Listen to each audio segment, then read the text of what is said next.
Yeah, just we really got to give a lot of credit to Southern Illinois. They really played well. We couldn't finish drives, couldn't run the ball. Gave up a big play early, really defensively after the first. I guess it was the second play because of the penalty. But after we got out of our gap on the first play, I thought defensively we still gave up yards, but we limited explosives.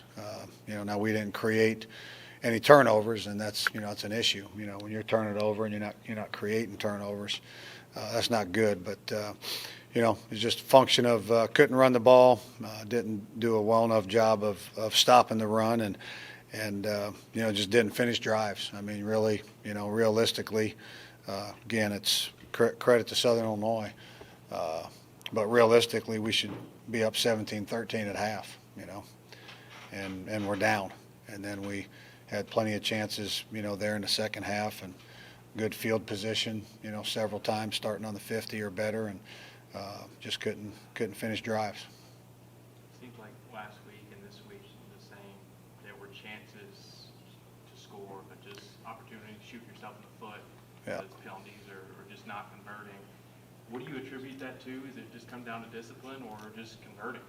Well, I think a little bit of both. I think Southern Illinois is good. I think, it's you get a lot of holding, penalties out there, a lot of pre-snap, penalties not lined up correctly and get a pre-snap penalty or, a lineman move, and helping them.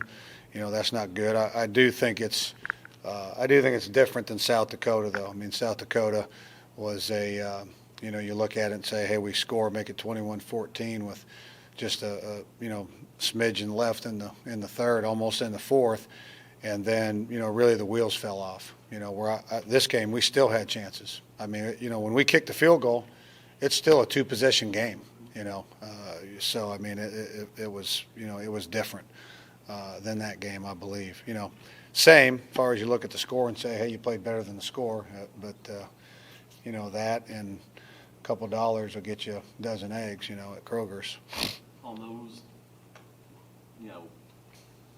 inside the 10-yard line possessions, did SIU make any changes with the defense that you saw, or?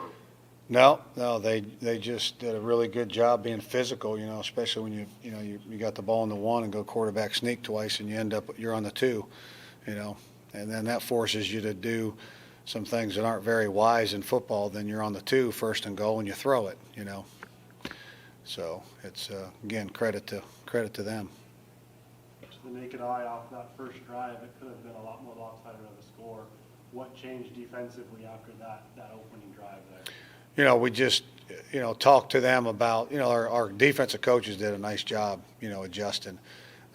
We got away from the first call that we made that we thought was going to be good. Got a guy cut out of his gap and it hit downhill, and so we got out of that call completely. And then even second half we played better. There were some changes we made at halftime.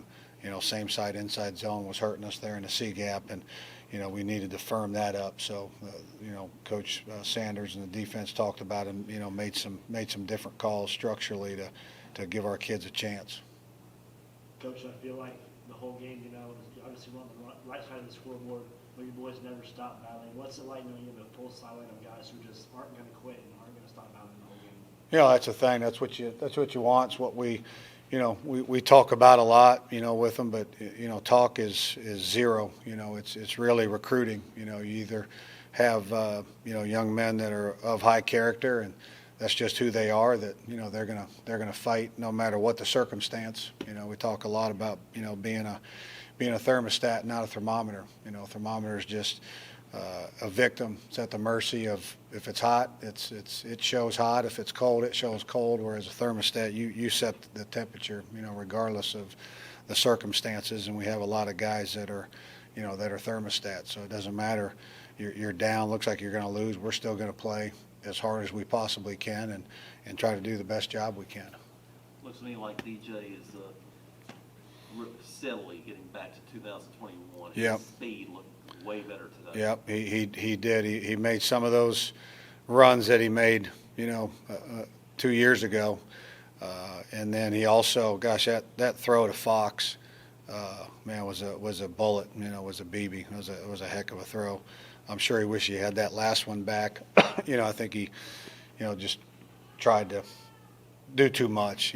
Just was concerned about the time running down and wanted to try to just be lucky and make something happen. But you take that one out of it, he played really well. So I told him in the locker room. Said, hey, it's not, not happy with the score, but he played really, really well. 6 points on the board today, but I guess what are your overall thoughts on where the offense is right now and improvements you can make going forward?